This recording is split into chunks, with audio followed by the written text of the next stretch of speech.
Hello friends, welcome you all on Vidarbha IS academies online platform. आज आपण एका interesting टॉपिकवर discussions करणार आहोत, that is nothing but India Africa relations. Okay, आता India Africa रिलेशन्सबद्दल आपण बोलताना काही पहिले फॅक्ट्स वगैरे बघू. मी तुम्हाला एक पहिले ओव्हरव्ह्यू देते की आपला व्हिडिओ कसा चालणार आहे. ओके, तर व्हिडिओमध्ये सगळ्यात पहिले आपण थोडंसं इंट्रोडक्शन्सबद्दल बघणार आहोत की व्हॉट स्पेशलायझेशन रिगार्डिंग स्पेसिफिक काय आहे आफ्रिका कॉन्टिनेंटबद्दल. आपण आज जो बोलतोय not only South Africa point of view. Okay, we are talking about African कॉन्टिनेंटबद्दल बोलणार आहोत. त्यामध्ये इंट्रोडक्शन्स पॉईंट येईल. ओके, सिग्निफिकन्स बघू. सिग्निफिकन्स बघितल्यानंतर काही आपण एरियाज ऑफ कॉपरेशन्स बघू, चॅलेंजेस बघू, वे फॉरवर्ड सेक्शन बघू आणि फायनली कन्क्लूड करू. या व्हिडिओमध्ये आपण इन डेप्थ आफ्रिकन कॉन्टिनेंटवर एक नजर टाकण्याचा प्रयत्न करणार आहोत. ओके, तर या रिगार्डिंग तुम्ही एक आयडिया घेऊ शकता. चला, तर आफ्रिकन कॉन्टिनेंटबद्दल बघण्याबद्दल आपण एक ओव्हरव्ह्यू घेऊन घेऊ की आफ्रिकन कॉन्टिनेंट कसं आहे. त्याच्या पहिले एकदा तुम्हाला काही स्टुडंटच्या इन्क्वायरीज असतात रिगार्डिंग ॲप्स वगैरे, तर हे आपलं विदर्भ आयएस अकॅडमीचं ॲप आहे, ज्याची लिंक तुम्हाला कमेंट सेक्शनमध्ये मिळून जाईल. तुम्ही त्याच्यावरून ॲप डाउनलोड करू शकता जर तुम्हाला कोणते कोर्सेस अवेल करायचे असतील तर. ओके, अँड काही मुलांचे डाऊट्स असतात. आपल्या इथं PSIRचा जो एक ऑप्शनल आहे तो स्टार्ट झालेला आहे. ओके, तर ज्या स्टुडंटला इंटरेस्टेड असतात ते घेऊ शकतात. ऑनलाईन प्रोग्राम लवकरच येते. ओके, आणि UPSCची पण इंटिग्रेटेड बॅच ऑफलाईन मोडमध्ये दोन्ही प्रोग्राम स्टार्ट झाले, ऑनलाईन मोडवर कमिंग सून आहेत. ओके, तर जी पण डेट्स वगैरे असतील त्याच्यासाठी तुम्ही टेलिग्राम चॅनल जे आहे आपलं ते जॉईन करू शकता की तुम्हाला कोर्सेसबद्दल एक आयडिया येऊन जाईल की काय काय कोर्सेस आहेत. ओके, आणि PSIR ऑप्शनलबद्दल अगेन इंटरेस्टिंग थिंग की जे MPSCसाठी प्रिपेअर करत आहेत त्यांच्यासाठी पण हा मराठी मीडियममध्ये पण वेगळा कोर्स अवेलेबल करण्यात येईल. ओके, ऑनलाईन मोडवर ऑफलाईन मोडवर ऑलरेडी हे दोन्ही पण जे कोर्सेस आहेत ते स्टार्ट झालेले. ओके, त्यासाठी तुम्ही जे कॉन्टॅक्ट डिटेल्स आहे त्या रेफर करू शकता. तर चला, सुरुवातीला आपण काय करू की आपला आफ्रिकन कॉन्टिनेंटचा एक पॉईंट ऑफ व्ह्यू बघून घेऊ की आफ्रिकन कॉन्टिनेंट काय. तर सुरुवातीला काही लोकांमध्ये डाऊट असतो की आफ्रिकन कॉन्टिनेंटमध्ये किती कंट्रीज आहेत. ओके, काही लोक म्हणतात 54 कंट्रीज आहेत, काही म्हणतात 55. तर ओके, तर याचं बेसिक ॲन्सर किंवा एक रिसर्चेबल ॲन्सर जे आहे, रिसर्चेबल आन्सर जे आहे ते 54 आहे. ओके, तर आफ्रिकन कॉन्टिनेंट्समध्ये आपल्याला 54 कंट्रीज बघायला मिळतील. किती सांगितलं? 54 कंट्रीज आपल्याला बघायला मिळतील. What about next? याच्यामध्ये अजून एक महत्त्वाचा पॉईंट, लँडलॉक कंट्रीज किती. ओके, लँडलॉक कंट्रीज म्हणजे अशा कंट्रीज की ज्याची ज्याचा जी ओपनिंग आहे ती वॉटर बॉडीमध्ये कोणत्या पण सेक्शननी होणार नाही. ओके, ती पूर्णपणे लँड एरियानी काय असेल ऑक्युपाय झालेली असेल. ओके, सो त्याला आपण लँडलॉक कंट्री म्हणतो. सो डेफिनेटली लँडलॉक कंट्रीज किती आहेत तर 16 आहेत. ओके, तुम्ही काय करू शकता, 16 कंट्रीजचे नावं कमेंट सेक्शनमध्ये मेन्शन करू शकता. आता हे केल्यामुळे आम्हाला काय फायदा होईल तर डेफिनेटली याचा फायदा तुम्हाला दिसेल किंवा तुम्ही एकदा ऑब्झर्व पण करू शकता की कोणत्या कोणत्या कंट्रीज आहेत. रिझन बिहाइंड दॅट की आफ्रिकन कॉन्टिनेंटमधल्या जर आपल्याला लँडलॉक कंट्री कन्फर्म माहीत झाल्या, जर एखादा स्पेसिफिक क्वेश्चन आला ओके एखाद्या कंट्रीबद्दल न्यूजमध्ये असेल तर एखादं स्टेटमेंट डेफिनेटली हे मिळून जातं की लँडलॉक कंट्री आहे का नाही आहे. तर त्यावरून आपले एक स्टेटमेंट जर आपण एलिमिनेट करू शकलो डेफिनेटली आपण ॲन्सरवर रीच करू शकतो. ओके, सो मॅपिंगचं अगेन इम्पॉर्टंट आहे. UPSCच्या पेपरात तुम्हाला माहिती आहे, MPSCमध्ये पण त्याचा आता इम्पॉर्टन्स तुम्हाला लक्षात येईल. ओके, तर ओव्हरऑल जर आपण बघायला गेलो आफ्रिकन कॉन्टिनेंटबद्दल ही एक तुम्हाला आयडिया मिळाली असेल. आफ्रिकन कॉन्टिनेंट आणि इंडियाचे जर आपण टाईज बघायला गेलो, ओके, असं समजू नका की आत्ताच आपण काही कॉपरेशन्स करायला लागलो. तुम्ही महात्मा गांधीजींबद्दल डेफिनेटली महात्मा गांधीजींचा जी लिंक आहे ती आपण आफ्रिकन कॉन्टिनेंटसोबत नेहमी बघितली आहे, specifically South Africa. Okay, African कॉन्टिनेंटबद्दल हा एक महत्त्वाचा पॉईंट झाला. सेकंड पॉईंटमध्ये आपण म्हणू शकतो लिंक्सबद्दल जर बोलत आहे मी तर पहिला पॉईंट मी इथं असं सांगू शकते की महात्मा गांधीजींची व्हिजिट किंवा महात्मा गांधीजींची प्लेस जिथं ते राहत होते South Africa, and South Africa is again belonging to the African country. Okay, तर हा आपला गांधीजींचा पहिला पॉईंट आपण लिंकअप करू शकतो. सेकंड पॉईंटमध्ये बघा, आता अशी आपली अर्थ आहे. Earth is divided into 2 part, north and south. Okay, so आपण जर सेकंड पार्ट बघितला साऊथ, तर साऊथच्या साईडला आपल्याला आफ्रिकन कॉन्टिनेंट पण साऊथ साईडला दिसेल आणि इंडिया दोघं पण जण साऊथ साईडला बघायला मिळतील. ओके, नॉर्थ साईडला ज्या मोस्टली कंट्रीज आहेत त्या तुम्हाला रिच कंट्रीज दिसतील. ओके, अँड सेकंड साऊथ साईडला मोस्टली तुम्हाला डेव्हलपिंग, इथे तुम्हाला डेव्हलप कंट्रीज बघायला मिळतील. ओके, आणि इथे आपल्याला डेव्हलपिंग कंट्रीज बघायला मिळतील साऊथ साईडला. ओके, सो आपण एक पॉईंट हा पण टाकू शकतो की साऊथ साऊथ कॉपरेशन्स आहेत दोघांमध्ये. येस, लिंक्समध्ये हा पण एक पॉईंट ॲड करू शकतो.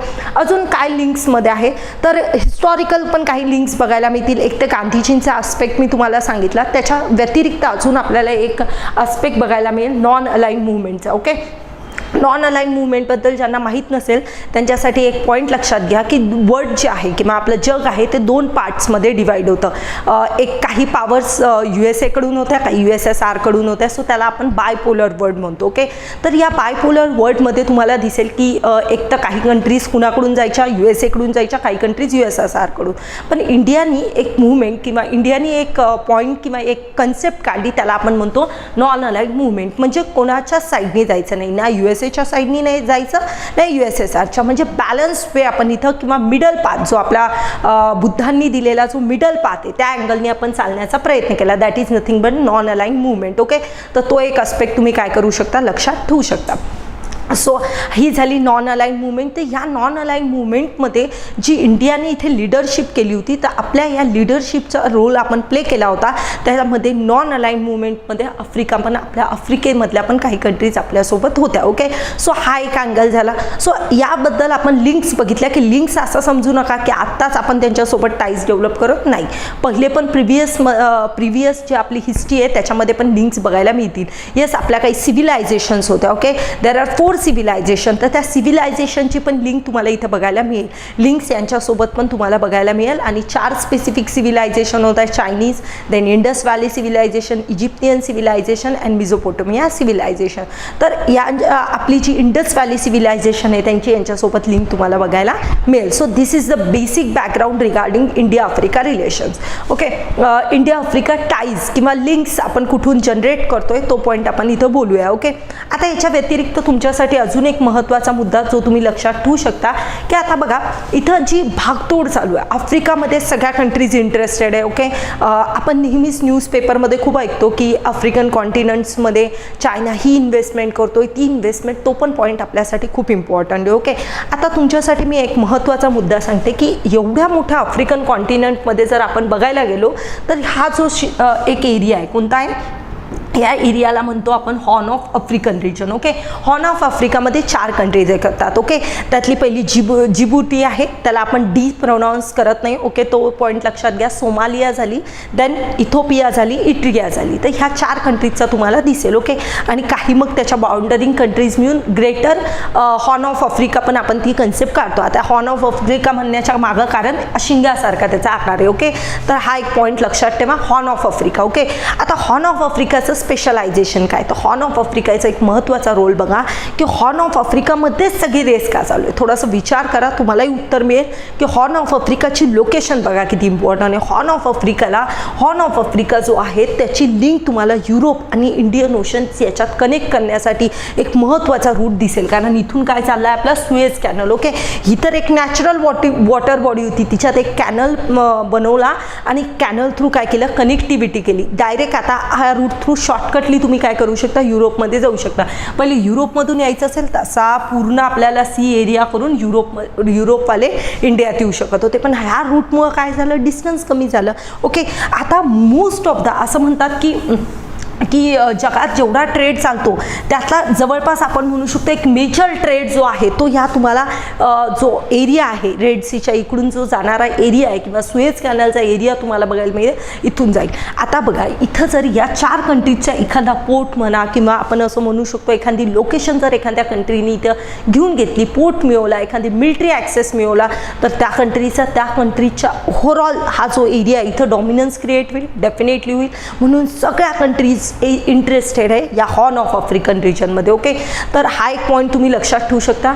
आपले जे फॉर्मर प्राईम मिनिस्टर आहे त्यांनी पण याबद्दल एक स्टेटमेंट दिलं होतं की आफ्रिकेबद्दल स्पेसिफिकली की Africa is our first priority. Okay, मोदीजींनी आपल्या काही आफ्रिका रिलेटेड काही मंत्र आज दिले होते. ओके, तर 2018मध्ये काही फॅक्ट्स फिगर सांगितल्या होत्या, 10 मंत्र दिले होते. त्याच्यामधला त्यांचा फर्स्ट पॉईंट होता की Africa is our first priority. तर त्याच्यातून आपण असंही कन्क्लूड करू शकतो की आफ्रिका सध्या किती रीच गेन करतोय. ओके, सगळ्यांना इथं भागतोड करायची एक आपली पॉवर प्रस्थापित करण्यासाठी. पण याच्यामध्ये असं नका समजू इंडिया आणि चायनाचा पॉईंट ऑफ व्ह्यू सेम असेल, सेम लेवलवर आपण वर्क करत असू, असं बिलकुल नाही. दोघांचा अप्रोचमध्ये खूप तुम्हाला डिफरन्स दिसेल आणि मी ते तुमच्यासोबत पुढे डिस्कस करेल. पण एक ओव्हरऑल आयडियाली सगळ्यांना कुठे इन्व्हेस्टमेंट करायची या हॉर्न ऑफ म्हणजे एक पॉईंट लक्षात घ्या. If there are 54 countries, 54 countries आहेत, तर एक लक्षात घ्या 50%, 50 and 4 असं तुम्ही कॉन्ट्रीब्युशन पकडू शकता. जास्तीत जास्त इन्व्हेस्टमेंट या 4 कंट्रीजमध्ये तुम्हाला बघायला मिळेल. म्हणजे 50% वेटेज यांना देतात आहे आणि 50% वेटेज यांना देतात आहे. म्हणजे अशा प्रकारची ह्या 4 कंट्रीजचे इम्पॉर्टन्स तुम्हाला बघायला मिळेल, कारण लोकेशन तितकी इम्पॉर्टंट आहे. ओके, सो लोकेशनवर आपण असं म्हणू शकतो की लोकेशनचा अँगल कोणत्या पण याच्यामध्ये कोणत्या पण इंटरनॅशनल किंवा एक रिलेशन्स डेव्हलप करण्यासाठी, स्ट्रॅटर्जिक रिलेशन्स बनवण्यासाठी खूप महत्त्वाचा रोल प्ले करतो. ओके, एक ओव्हरऑल आयडिया आली. आता त्याच्यानंतरचा मी तुम्हाला एक आयडिया देते की या 54 कंट्रीजची पॉप्युलेशन किती. ओके, 54 ज्या आपण कंट्रीज बघतो याची पॉप्युलेशन्स किती बघायला मिळेल. तर 54 कंट्रीजची पॉप्युलेशन तुम्हाला 1.2 बिलियन इतके बघायला मिळेल. 1.2 बिलियन इतकी पॉप्युलेशन तुम्हाला यांची दिसेल. इंडियाची पॉप्युलेशन किती हो, आपण लगभग एक ओव्हरऑल अंदाज घेऊ शकतो 1.4 बिलियन. म्हणजे एक अंदाज घ्या या 54 कंट्रीजची पॉप्युलेशन 1.2 बिलियन आहे आणि आपली 1.4 बिलियन आहे. ओके, तर नेक्स्ट पॉईंट की इकॉनॉमी म्हणण्यापेक्षा GDP किती आहे. तर GDP यांचा GDP आपण ओव्हरऑल बघू शकतो 2.5 ट्रिलियन. ओके, आणि आपला GDP किती आहे, जवळपास 3 ट्रिलियन. ओके, तर हा एक महत्त्वाचा पॉईंट तुम्ही लक्षात ठेवू शकता.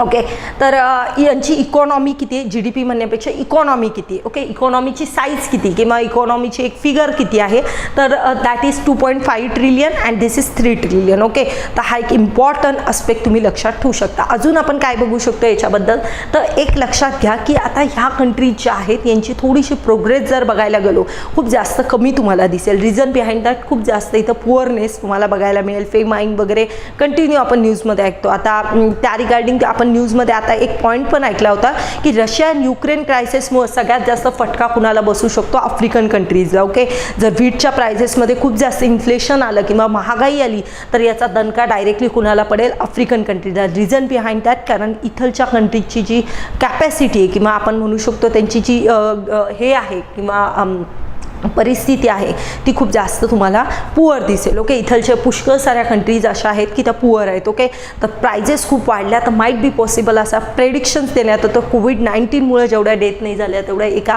आफ्रिकन कॉन्टिनेंटमध्ये होऊन जातील. सो हा एक आस्पेक्ट तुम्ही इथं लक्षात घेऊ शकता.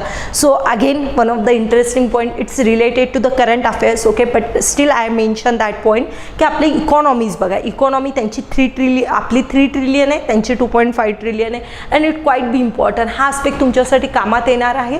रिझन बिहाइंड आपण 5व्या स्पॉटवर रीच झालोय. 6व्या स्पॉटवर पहिले आपण इंडिया होतं, पण आता 5व्या स्पॉटवर आपण रीच झालोय युकेला बीट करून. ओके, युकेला बीट करून आपण 5व्या स्पॉटवर गेलेलं तुम्हाला दिसू. कशात, आपल्या टॉप इकॉनॉमीज किंवा आपण म्हणू शकतो की टॉप जेवढ्या मोठ्या कंट्रीज आहेत किंवा एक त्यांचं इन्कम आहे, नॉमिनल GDP, नॉमिनल इन्कम जे आहे त्या पॉईंट ऑफ व्ह्यू आपण कन्सिडर करत असू तर आपण सध्या 5व्या स्पॉटवर सगळ्यात मोठ्या इकॉनॉमीमध्ये आपला 5व्या नंबरचा रँक लागत आहे. ओके, नंतरचा 4th स्पॉट कुणी गेन केलेला आहे, 4th स्पॉटवर आजही जर्मनी तुम्हाला बघायला मिळेल. 3rd स्पॉटवर कोण आहे, जापान आहे. 2nd स्पॉटवर कोण आहे, चायना आहे. आणि 1st स्पॉटवर USA. ओके, तर ही रँकिंग लक्षात ठेवा. आपण आत्ताच UKला बीट करून 5व्या स्पॉटवर आलो आहे. आणि अजून एक महत्त्वाचा पॉईंट, 2029 पर्यंत असं प्रेडिक्शन देण्यात येते 2029 की आपण 3rd स्पॉट जो आहे तिथं रीच करू. म्हणजे आपण जर्मनीला कटआउट करू आणि जापानला कटआउट करून 3rd स्पॉटवर इंडिया रीच झालेला तुम्हाला दिसेल 2029 पर्यंत. ओके, जर इंडियन इकॉनॉमी यावर्षी असं पॉईंट ऑफ व्ह्यू देण्यात येतोय की 7% ग्रो करेल. ओके, आणि हाच जर ग्रोथ तिने 6 ते 7% ठेवला तर डेफिनेटली जापानपर्यंत रीच व्हायला इंडियाला वेळ लागणार नाही. मग आता सांगण्याचा पॉईंट इथं हा पण आहे की इंडियात पोटेन्शियल खूप आहे. आताच्या मेजर इकॉनॉमीज आहेत त्या कशा थोडं स्लो ग्रोथ रेट फेस करत आहे. चायनाची ग्रोथ रेट वेज 3% अज्युम करण्यात येते. ओके, सो याचा फायदा आपल्याला मिळू शकतो की आपले ग्रोथ रेट पुष्कळ चांगली राहणार आहे. सो आपल्याकडे अपॉर्च्युनिटीज पण पुष्कळ ओपन अप राहतील. ओके, एक आयडिया आली तुम्हाला, ओव्हरऑल आयडिया आली की काय आहे काय नाही, तर हा कॉन्टेक्स्ट लक्षात ठेवा.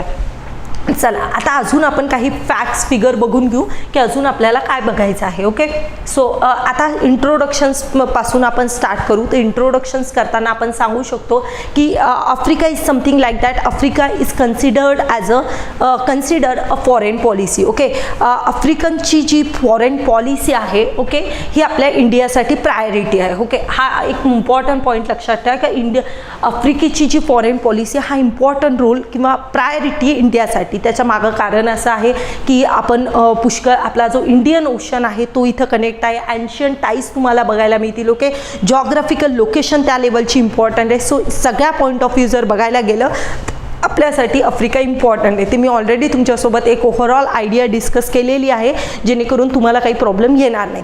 आता सेकंड पॉईंटमध्ये आपण सिग्निफिकन्सवर रीच करू. सिग्निफिकन्स बघताना बघा, सिग्निफिकन्स पॉईंट ऑफ व्ह्यू जर मी डिस्कस करते तर आता मॅडम इंट्रोडक्शन्समध्ये काय लिहायचं असतं स्पेसिफिकली, ज्या मी तुम्हाला पहिली गोष्टी सुरुवातीला ज्या एक्सप्लेन केल्या त्याच इंट्रोडक्शन पॉईंट ऑफ व्ह्यू आपण सांगू शकतो. Okay, second we are jumping towards significance. Okay, significance बघणार आहोत. सिग्निफिकन्सलाच आपण इम्पॉर्टन्स पण म्हणू शकतो.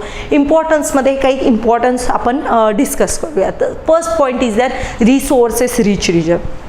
आफ्रिका बघायला गेलं तर आफ्रिकाचं स्पेशलायझेशन आहे की आफ्रिका इज लाईक दॅट की आफ्रिका जो बघायला मिळेल तो रिसोर्सेस रिच रिजन आहे. आता बघा इथं मोस्टली डायमंड बघा, देन गोल्ड बघा, ऑइल बघा, crude oil, petroleum, natural gas, iron, या कमोडिटीज तुम्हाला कुठं बघायला मिळतील? आफ्रिकामध्ये. येस, आफ्रिकामध्ये या कमोडिटीज आपण बघतोय. आपला जास्तीत जास्त इम्पोर्टवर जो खर्च होतो तो कशावर होतो? क्रूड ऑइल झालं, गोल्ड झालं, या कमोडिटीजवरच होतं. डेफिनेटली होतं. मग आपण ज्या रिसोर्सेस आहे ते कुठून मागवू शकतो? येस, डेफिनेटली आफ्रिकाकडून मागवू शकतो आणि मागवतो पण आपण. Okay, so resources point of view आपल्यासाठी आफ्रिका खूप जास्त इम्पॉर्टंट आहे. ओके, तर हा एक पॉईंट तुम्ही लक्षात ठेवा. यांच्याकडे प्रॉब्लेम काय की यांच्याकडे रिसोर्सेस आहे पण ती टेक्नॉलॉजी नाही त्या रिसोर्सेसला काय करण्यासाठी, येस, रिसोर्सेसचा प्रॉपर यूज करण्यासाठी.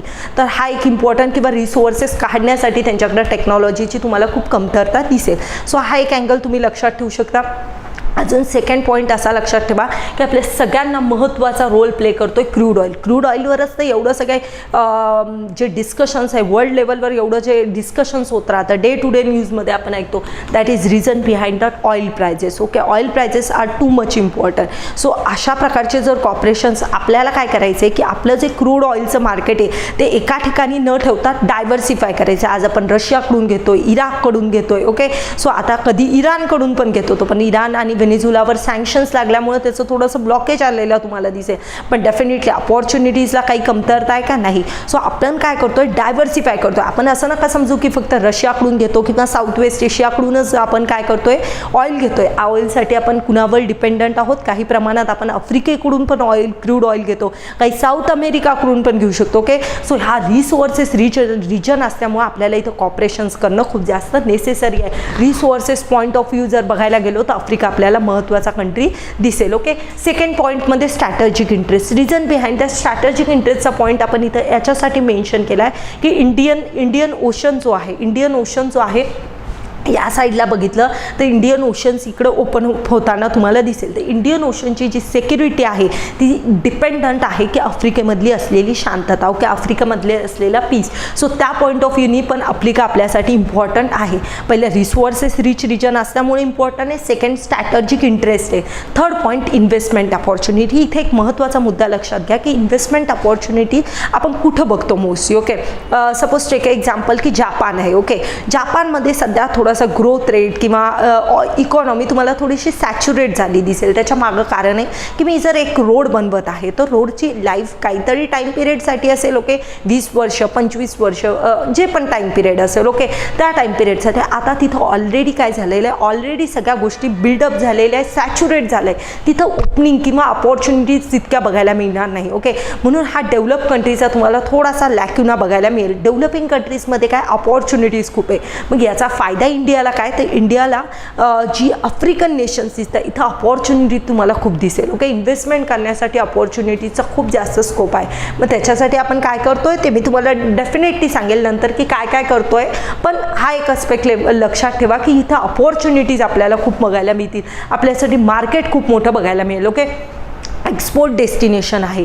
एक्सपोर्ट डेस्टिनेशनमध्ये साठी पण एक आफ्रिका इम्पॉर्टंट रोल प्ले करू शकतो, कारण सध्या आफ्रिकामध्ये डिमांड चांगली राईज होताना तुम्हाला बघायला मिळेल. ओके, इलेक्ट्रॉनिक गॅजेट्स वगैरेची डिमांड तुम्हाला बघायला मिळेल. Then next one, reform in a global institute. आता एक पॉईंट लक्षात घ्या, इथं किती कंट्रीजचा ग्रुप आहे? जवळपास 54 कंट्रीजचा ग्रुप आहे. तुम्हाला जर एखादं तुमचं मत कुठं मांडायचं असेल किंवा तुमचा स्टँड कुठं घ्यायचा असेल, सपोज टेक एक्झाम्पल, इंडियाला कुठं युनायटेड सिक्युरिटी काउन्सिलमध्ये काही आपलं मत मांडायचं आहे किंवा आपला एक एजंट आहे किंवा आपलं जे एक प्रपोजल आहे ते करायचं आहे, ते पास करताना या कंट्रीचा महत्त्वाचा रोल प्ले होईल का नाही होईल? डेफिनेटली होईल, कारण इथे ह्यूज कॉन्टिनेंट. ओके, इथं पुष्कळ साऱ्या कंट्रीचे नंबर ऑफ कंट्रीज जे असते. ओके, तर इथे एक महत्त्वाचा रोल प्ले करेल कोण? या आफ्रिका. म्हणून आपल्यासाठी आफ्रिका इम्पॉर्टंट आहे. हा एक अँगल आपण देऊ शकतो. याच्या व्यतिरिक्त काय सांगू शकतो?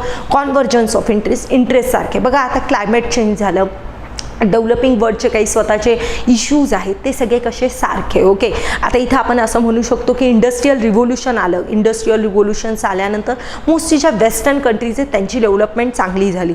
मग आपला जो रिजन आहे, ज्या आपल्या इकडचा एशियाचा वगैरे रिजन आहे, त्याची प्रोग्रेस थांबली. ओके, तर आता ही प्रोग्रेस आपण त्या टाईम पिरियडला इंडस्ट्रियल रिव्होल्यूशन वगैरे आलं, त्या टाईम पिरियडला यांनी तर काय केलं? पुष्कळ सारं इमिशन्स केलं आणि आपल्याला जी इकॉनॉमी डेव्हलप करायची होती त्या करून चुकल्या कोण? Western countries.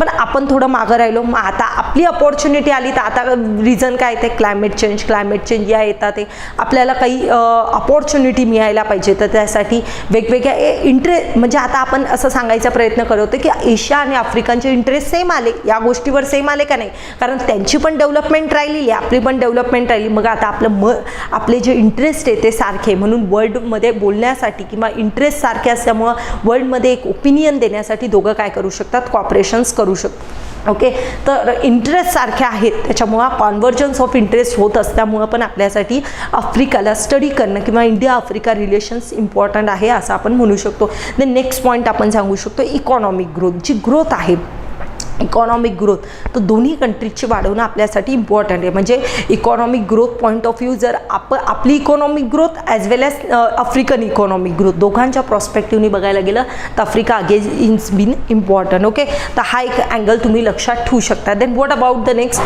Then areas of cooperations. Areas of कॉपरेशन्समध्ये जर बघायला गेलो, देर आर 5 कॉपरेशन्स आपण बेसिक डिस्कस करूया. First is economic cooperation. If I am talking about economic cooperations, I am talking about firstly trade, की ट्रेड किती आहे दोघांमध्ये. तर ट्रेड एक अप्रॉक्सिमेट फिगर घ्या की इंडिया आफ्रिकाचा ट्रेड जवळपास 65 to 70 बिलियन डॉलर्स आपण एक फिगर अज्युम करू शकतो. ओके, 65 to 70 बिलियन डॉलर्स हा इतका ट्रेड तुम्हाला दिसेल.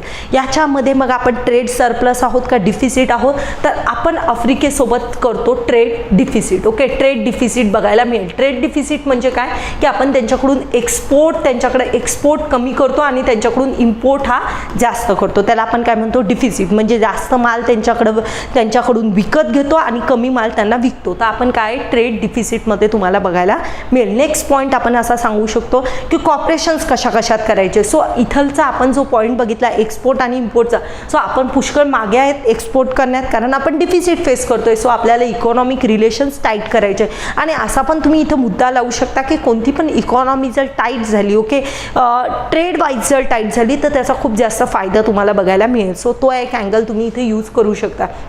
नेक्स्ट पॉईंटला मी बोलेल people to people relations. People to people relations कसं कॉपरेशन्स करू शकतो. ओके, पीपल टू पीपल रिलेशन्समध्ये आपण कल्चरल टाईज बिल्डअप करू शकतो. आता तुम्हाला माहिती आहे की पुष्कळ साऱ्या पर्सनॅलिटीज आहे. क्रिकेटचं एक वातावरण बघा, तर क्रिकेटमधले काही आफ्रिकन प्लेयर्समधले AB डिव्हिलियर्स वगैरे हे जे प्लेयर्स आहेत यांची खूप पॉप्युलॅरिटी आहे. येस, आपल्या इथे IPLsमध्ये वगैरे पण खेळायला येतात. खूप चांगला इंडियन याच्यामध्ये तुम्हाला त्यांना रिस्पॉन्स दिसेल. पीपल टू पीपल कॉपरेशन्समध्ये एक स्पोर्ट्स झालं. ओके, त्याच्यानंतर आपण म्हणू शकतो की काही सिनेमाज वगैरे आहेत. बॉलिवूडचं जे कल्चर आहे किंवा एक बॉलिवूड सिनेमाज मूवीज वगैरे ते पण आपण तिथं काय करू शकतो? डायव्हर्सिफाय करू शकतो. त्याला पण अजून आपण तिथं प्रमोट करू शकतो. त्यामुळं काय होईल की पीपल टू पीपल कॉपरेशन्स वाढतील. टुरिझमला प्रमोट करू शकतो. ओके, आपले जे एन्शियंट कल्चर्स आहे वगैरे त्याची पॉप्युलॅरिटी इथं करू शकतो. ओके, तर या वेनी आपण काय करू शकतो, बिल्डअप करू शकतो relations, people to people relation specifically. आणि people to government to government relation is on another level.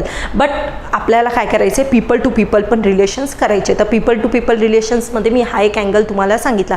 नंतरचा आहे peace keeping operations. Peace keeping operations म्हणजे आता या तुम्ही जर हा आफ्रिकन कॉन्टिनेंट बघसाल, इथं पुष्कळ साऱ्या कंट्रीजमध्ये तुम्हाला थोडासा अनस्टॅबिलिटी बघायला मिळेल. म्हणून काही युनायटेड नेशन सिक्युरिटी काउन्सिलचे युनायटेड नेशन पीस किपिंगचे काही जे मेंबर, जी मेन ऑर्गनायझेशन ते तिथलचे काही सोल्जर जे आहेत ते तिथं अलोकेटेड केल्या जातात शांतता ठेवण्यासाठी. ओके, तर आता हे पीस किपिंग मिशन्समध्ये जे सोल्जर्स येतात ते कुठून येतात, तर याच्यात लक्षात द्या कोण सगळ्यात जास्त आपले सैनिक पाठवतं किंवा सोल्जर्स पाठवतं. तर पहिला सगळ्यात जास्त पाठवणारा बांगलादेश आहे. सेकंड नंबरवर कोण जास्त सोल्जर पाठवतो, इट्स क्वाईट सरप्रायझिंग, नेपाळ पाठवतो. आणि थर्ड नंबरवर इंडियन सोल्जर तुम्हाला UN पीस किपिंग मिशन्समध्ये बघायला मिळतील. नेक्स्ट पॉईंट, हा पॉईंट क्लिअर झाला. सो अशा प्रकारे तुम्ही लक्षात ठेवू शकता की पीस किपिंग मिशन्समध्ये आपले पुष्कळ लोक तिथं जाऊन शांतता प्रस्थापित करू शकतात. ओके, त्याच्यामध्ये अजून आपण कॉपरेशन्स वाढू शकतो. Okay, next is that medical field. आता मेडिकल फील्डबद्दल जर बोलायचं झालं तर तुम्ही एक पॉईंट ऐकला असेल नेहमी न्यूजमध्ये, जेनेरिक मेडिसिन्सबद्दल. ओके, जेनेरिक मेडिसिनचं मी जर तुम्हाला स्पेशलायझेशन स्पेसिफिक काय जेनेरिक मेडिसिन्स काय, तर तुमच्या डोक्यात सगळ्यात पहिले काय विचारेल की दिस इज समथिंग लाईक दॅट, की generic medicine is something like that की ज्याच्यामध्ये आपल्याला कमी दरांमध्ये औषधी उपलब्ध होईल. ओके, मेडिसिन्स उपलब्ध होतात. मग हाच बघा, आता हा आफ्रिकन कॉन्टिनेंट कसा आहे, हा पण थोडासा गरीब आहे. ओके, तर आपण काय करू शकतो, मेडिकल फील्डमध्ये खूप जास्त कॉपरेशन्स करू शकतो आफ्रिकासोबत. ओके, ज्या जेनेरिक मेडिसिन्स आहे त्या तिथं देऊ शकतो. तर अशा लेवलवर, कारण आपल्या इथं थोडंसं आपण म्हणू की बाकीच्या कंट्रीजपेक्षा ज्या हेल्थ फॅसिलिटीजमधली जी प्राइजेस आहेत त्या तुम्हाला कमी बघायला मिळते, तर आपण यांच्यामध्ये कॉपरेशन्स करू शकतो. आता पुष्कळ प्रोग्राम्समध्ये कोविड-19मध्ये आपण वॅक्सिन्स तिथं पोहोचवल्या. तुमच्या माहितीसाठी एक अजून गोष्ट सांगते की वर्ल्ड हेल्थ ऑर्गनायझेशनचा जो फोकस एरिया होता, जेव्हा अशा काही कोविड-19 वगैरे या बिमारी फैलत होत्या त्या टाईम पिरियडला त्यांनी मोस्ट फोकस एरिया कुठं ठेवला होता, आफ्रिकन कॉन्टिनेंट. कारण तिथं जर इन्फेक्शन पसरलं तर त्याला कंट्रोल करणं खूप मुश्किल होऊन जाईल. ओके, तो आपण अँगल तुम्ही एक यूज करू शकता. ओके, कॉपरेशन्स मेडिकल फील्डमध्ये पण वाढू शकता. त्या व्यतिरिक्त आपण अजून एक पॉईंट लक्षात घेऊ, Asia Africa growth corridor. Okay, आता मी इथं असं पण म्हणू शकत होती ना इंडिया आफ्रिका ग्रोथ कॉरिडॉर, पण का आपण तिथं world Asia Africa growth corridor use केला असेल, रिझन बिहाइंड दॅट इथे एकटे इंडिया नाही आहे, इंडिया पण आहे, India plus Japan. Okay, India plus Japan दोघंजणं मिळून कॉपरेशन्स करत आहे Asia Africa growth corridor. Because reason पण काय आहे, आपल्याजवळ तेवढी काय म्हणू शकतो आपण, तेवढी इन्व्हेस्टमेंट जेवढं चायना करते त्या लेवलवर करू शकत नाही. मी चायनाच्या ट्रेडबद्दल पण तुम्हाला एक आयडिया देईल, कारण आपल्याला इथं ॲनालिसिस डेव्हलप करायचं. ओके, जोपर्यंत आपण कंपॅरिझन करणार नाही तोपर्यंत आपला ॲनालिसिस तितकं बिल्डअप होणार नाही की आपण अजून किती माग आहे आणि अजून आपल्याला किती काम करायचं आहे. त्यासाठी एक ओव्हरऑल पिक्चर आपल्याला बघायचं आहे. ओके, सो एक आयडिया क्लिअर झाली. एशिया आफ्रिका ग्रोथ कॉरिडॉरमध्ये पण तुम्हाला आपण कॉपरेशन्स करताना दिसू, कुणासोबत, आफ्रिकासोबत. Okay, so this is one of the point. Okay, second point असा लक्षात घ्या की इंडिया आफ्रिका इन नंबर्समध्ये मी तुम्हाला ट्रेड वगैरे एक आयडिया दिलेली आहे की ट्रेड किती आहे. अजून एक पॉईंट इथं असा लक्षात ठेवा की आपला जो ट्रेड आहे, ओके, ट्रेड जो बघतो आहे आपण त्याच्यामध्ये ट्रेड डिफिसिट आहे तो अँगल मी कन्सिडर केला आहे. आणि चायना वगैरेचा ट्रेड किती आहे तो सांगणार आहे. बट वेट फॉर टाईम बी आपण इथं दिसते 70 बिलियन. नंबर्सवर जास्त जाऊ नका, आपल्याला एक ओव्हरऑल आयडिया असली पाहिजे. 65 to 70 बिलियन, एकदम एक्झॅक्ट फिगर नसते माहीत तरी चालेल. इथं मला तुम्हाला पॉईंट कन्वे करायचं आहे डायस्पोरा. ओके, आपल्या इंडियामधला पुष्कळ सारा डायस्पोरा तुम्हाला आफ्रिकामध्ये काम करताना दिसेल. मग what exactly the figure is like that 3 millions. Okay, 3 billion म्हणजे किती, जवळपास 30 लाख लोक तुम्हाला आफ्रिकेमध्ये काम करताना दिसतील. सो हा पण एक महत्त्वाचा अँगल तुम्ही इथं लक्षात घेऊ शकता. ओके, चलो next point is that development initiative India and Africa. Development initiative, काही डेव्हलपमेंट इनिशिएटिव्ह आपण आफ्रिकामध्ये करत आहोत, डेफिनेटली करत आहोत, असं नका समजू नाही करत आहोत.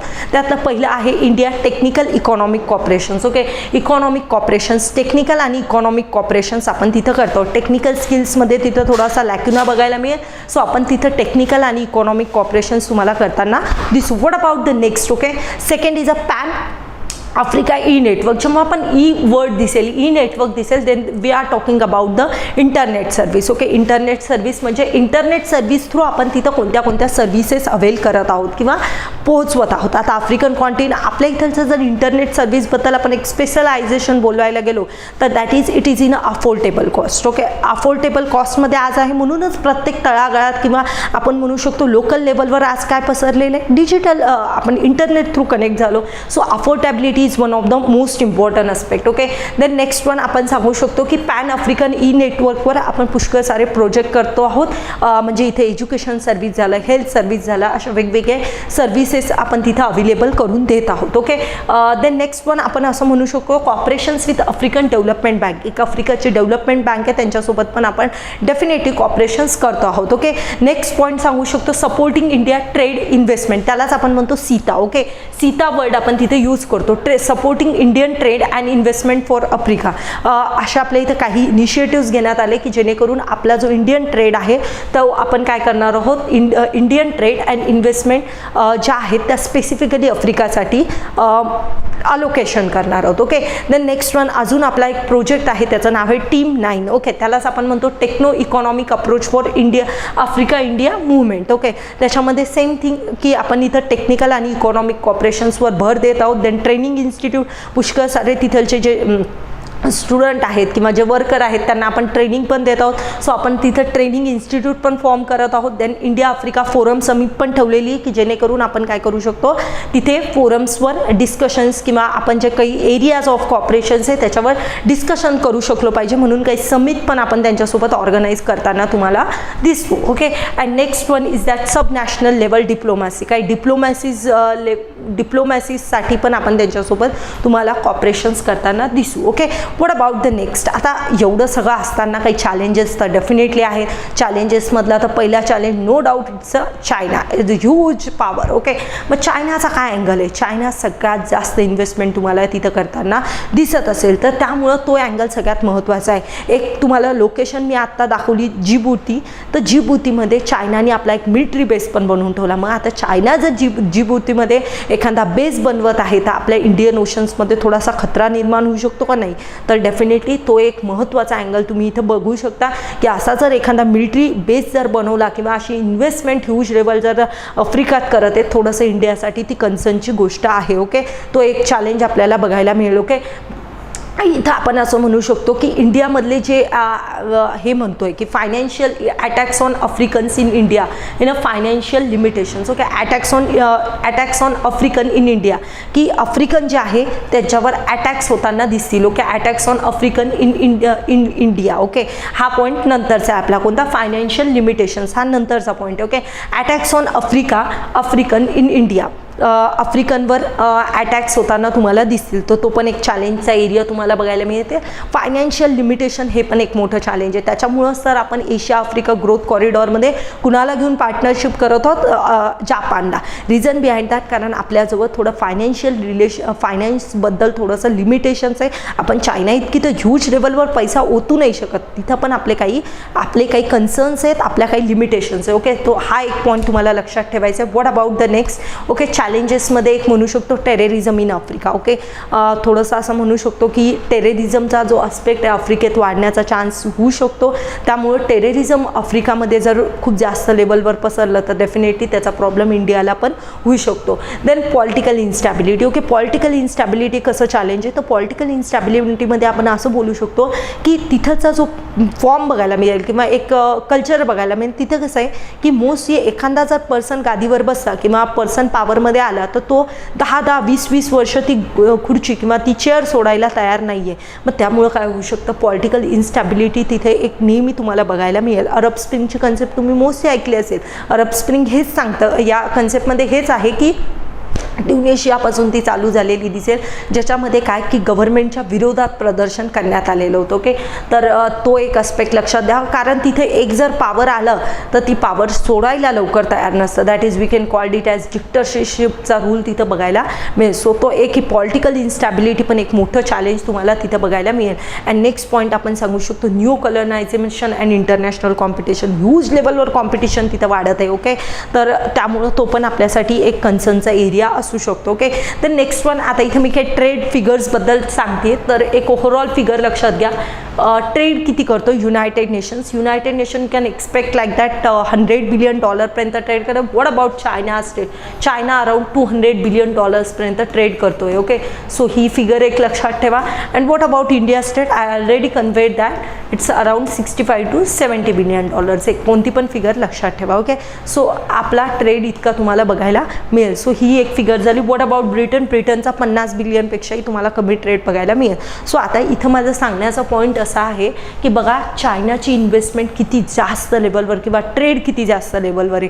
मग इंडियाला जर काम करायचं असेल तर इतक्या इझिली नाही. ओके, ह्यूज कॉम्पिटिशन्स तुम्हाला तिथं फेस करावं लागणार आहे आणि त्या कॉम्पिटिशनला कसं टॅकल करायचं हे डिपेंड अपॉन द थिंग्स की आपण त्याला कसं वर्क करतोय किंवा कसं टॅकल करतोय. ओके, आता बघा महत्त्वाचा अजून एक मुद्दा, rise of China and India in Africa. Okay, आता या अँगल जर मी बघायला गेली तर मी तुम्हाला दोन गोष्टी पहिले सगळ्यात इम्पॉर्टंट सांगेल की चायनाचा अँगल कसा आहे आणि इंडियाचा अँगल कसा आहे.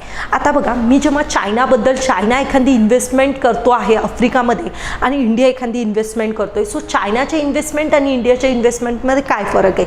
तर पहिला पॉईंट लक्षात घ्या, चायना काय करतो, चायना कोणत्याही कंट्रीमध्ये इन्व्हेस्टमेंट करताना आपले लोक तिथं जाऊन कामाला नेतो. ओके, हा तुम्हाला एक पॉईंट दिसेल की ते काय करतात तिथलच्या, आता सपोज एखादा नायजेरियामध्ये ते जर काम करत आहे तर ते काय करतील, आपले लोक नेऊन तिथं म्हणजे चायनीज पीपल नेऊन तिथं कामाला नेतील. इंडियाचा तो आस्पेक्ट दिसणार नाही. इंडिया मोस्टली काय करतो की एखाद्या कंट्रीमध्ये जर प्रोजेक्ट चालवत ते लोकल लेवलला तिथं काम देतो. तर हा इम्पॉर्टंट आस्पेक्ट राहतो कारण लोकल लेवलवर जर तुम्ही काम प्रोव्हाइड केलं तर तिथलच्या लोकांना रोजगार उपलब्ध होईल. त्याच्यामुळे इंडियाची जी काम करण्याचा जो तरीका आहे तो खूप इंटरेस्टिंग तुम्हाला बघायला मिळेल. ओके, सेकंड लेवलवर आपण असं म्हणू शकतो की इथं जास्त काही लेबर कोड्स, लेबर लॉज वगैरे चायना काही तितके फॉलो करत नाही. खूप जास्त म्हणजे असं म्हणू शकतो की दिलंही काम तिथलच्या लोकांना तरी पण तेवढं चांगल्या प्रकारे ते ट्रीट करताना दिसणार नाही. इंडियाचा तो अप्रोच तुम्हाला कधीच बघायला मिळणार नाही. एक अजून जर पॉईंट मी सांगायचा ठरवलाच इथे चायनाबद्दल, तर चायनाबद्दल जो OBR प्रोजेक्ट आहे, one belt one road initiative, OBOR. Okay,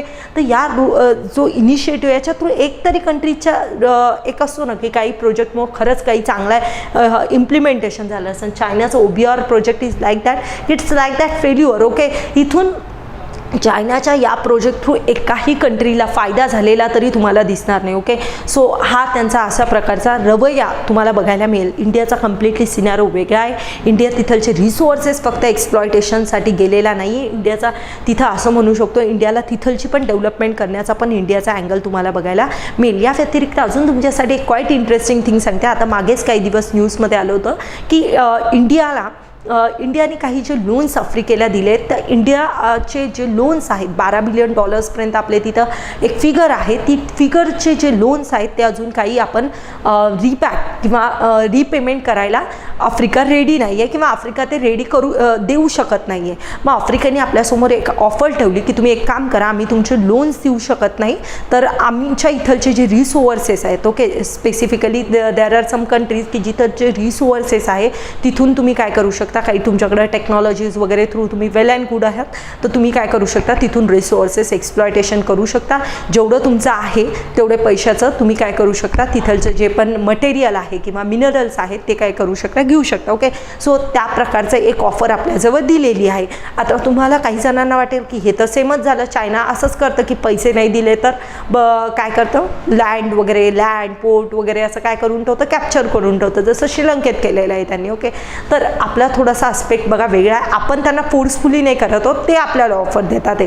तर या अँगलमध्ये दोघांमध्ये फरक आहे. डेप ट्रॅप, आपण त्यांना डेप ट्रॅपमध्ये डेफिनेटली फसवत नाही आहे, ते आपल्याला ऑफर करतात आहे, आपण त्यांना म्हणत नाही आहे. ओके, पण इंडियाने अजून असं काहीच चालू केलेलं नाही. फक्त अशी एक न्यूज आली होती की त्यांच्याकडून आपल्याला ऑफर येते. ओके, कारण इथं मी ऑलरेडी सांगितलं की रिसोर्सेस रिच रिजन आहे. तर हा पण एक अँगल लक्षात ठेवा. इंडिया आणि आफ्रिकाचा कॉपरेशन्स करण्याचा काय वेळा इंडिया आफ्रिका ज्याच्यात वर्क करतो त्याचा. ओके, नेक्स्ट पॉईंटमध्ये आपण बघू वे फॉरवर्ड. ओके, काय अजून कामं करणं गरजेचं आहे की जेणेकरून आपले जे रिलेशन्स आहे अजून चांगल्या लेवलवर वाढतील. तर वे फॉरवर्डमध्ये मी पहिला पॉईंट देईन इंडिया ॲज अ बॅलन्सर. तुम्हाला नेहमी माहिती आहे आज एवढं रशिया युक्रेन क्रायसिस चालू आहे. एक पॉवर रशियाला सपोर्ट करताय, काही पॉवर्स रशियाला सपोर्ट करताय, काही कंट्रीज तुम्हाला USA ला रशियाला किंवा युक्रेनला सपोर्ट करताना this is still India as a balancer. Okay, इंडियाचे रिलेशन स्टील अशा लेवलवर मेंटेन आहे. आज USA त्या युक्रेनला सपोर्ट करतोय तरी आपण USA सोबत पण तेवढंच चांगल्या प्रकारे कॉपरेशन्स करत आहोत आणि रशियासोबत पण करत आहोत. So India as a balancer, इंडियाचा नेहमी रोल ॲज अ बॅलन्सर खूप इम्पॉर्टंट असेल. तर same thing is about Africa also. Okay, second point आपण म्हणू शकतो व्हॉइस ऑफ डेव्हलपिंग वर्ल्ड. बघा आता युनायटेड नेशन सिक्युरिटी काउन्सिलमध्ये एक महत्त्वाचा मुद्दा सांगते की 5 हे परमनंट मेंबर असतात, 10 नॉर्मल परमनंट मेंबर असतात. म्हणजे इथं नेहमी इलेक्शन्स होत राहतात, इथलचे परमनंट मेंबर राहतील, इथं काहीच इलेक्शन्स वगैरे होणार नाही. ओके, जेव्हा आपण थोडंसं एखाद्या वेळेस डिस्कस करू UNSCवर तेव्हा मी इन डेप्थ तुम्हाला सांगेल. पण हे जे 10 नॉन परमनंट मेंबर आहे त्याच्यामधली एक सीट सध्या इंडियाकडे आहे. 2 वर्षासाठी ती सीट असते. ओके, सो ही सीट आपल्याकडे सध्या आहे UNSCमध्ये. मग आता ही सीट जर आपल्याकडे आहे तर आपण यांचा पॉईंट ऑफ व्ह्यू तिथं रेज करू शकतो का नाही, व्हॉइस बनू शकतो का नाही डेव्हलपिंग वर्ल्डचा. आणि इथे पुष्कळ साऱ्या कंट्री आफ्रिकामध्ये डेव्हलपिंग कंट्रीज आहेत. सो आपण इम्पॉर्टंट रोल प्ले करू शकतो किंवा लिडरशिप करू शकतो असं आपण इथं सांगू शकतो. देन नेक्स्ट वन मी काय सांगू शकेल की इंडियाचा जो एक्सपिरियन्स आहे डिजिटल रिव्होल्युशन, इंडियाने डिजिटल रिव्होल्युशन्समध्ये खूप चांगलं काम केलेलं आहे. ओके, तर त्यामध्ये पण आपण काय करू शकतो, कॉपरेशन्स करू शकतो. नेक्स्ट पॉईंट आपण म्हणू की रिन्युएबल एनर्जी. रिन्युएबल एनर्जीमध्ये पण आपण खूप सारे टाईज कॉपरेशन्स करताना तुम्हाला दिसू. कसं करू शकतो तर तुम्हाला माहिती आहे की इंटरनॅशनल सोलर अलायन्सचं जे हेडक्वार्टर आहे ते तुम्हाला इंडियात बघायला मिळेल. सो आपण यांना घेऊन चालू शकतो, डेफिनेटली चालू शकतो टू रिन्युएबल एनर्जीमध्ये कॉपरेशन्स करण्यासाठी. देन सिक्युरिटी पॉईंट तर मी तुम्हाला सांगितलं. Security is again been too much important.